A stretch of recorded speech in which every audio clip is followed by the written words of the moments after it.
ng drugs and they avoid taking drugs because alam nila na kung malulong sila sa droga, hindi na nila magamit yung utak nila. Mr. Kaya President, yung yes. sinabi nila na hindi lahat drogista, tama yun. Eh yung Pero ito po ay mga collateral damage. Sabi nga po, shit happens eh. Di ba? Sabi ni Gerald Bato. So, if ever that meron pong collateral damage, meron pong mga shit happens, will you consider this as a failure of the war on drugs? hindi sir. I would say that it was a maybe unnecessary death, but a collateral damage is recognized if not, hindi naman sinasadya eh. Kaya yung in one drug den doon sa Davao City, 4 na Chinese, pinatay ko talaga. Ang problema, may tinamaan na 2 yung nagluluto. Pero yung 4 na in-check na talagang pinatay ko.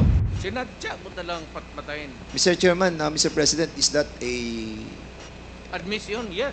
admission that you Oh. killed them? Lumaban po sila?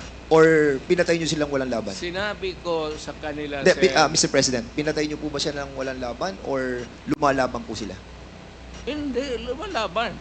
Kasi, So- kasi pag raid, siyempre, agawan ng kung anong mapupulot nila, lumalaban, pero I would say that hindi naman lahat lumalaban na mayroong tit for tat.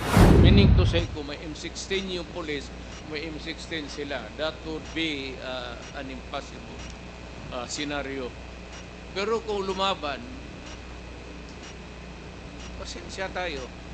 Ako sinabi ko, no mayor ako, do not do it.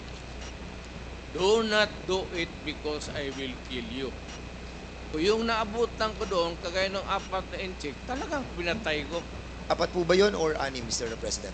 4 po ba yun or 6? Kasi a while ago you were saying 6 yun po. 4 lang. 4 lang po. So, pwede po na malaman kung sino po yung mga 4 na po yun.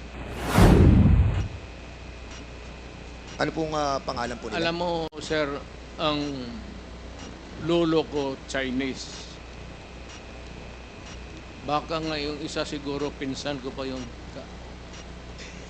hindi ko alam, sir. Hindi ko alam tinanong. Natawa naman ako doon, Mr. President. Kaya dito, sabi ko, ang lolo ko Chinese eh. Lam ang lolo ko. On another topic, Mr. President.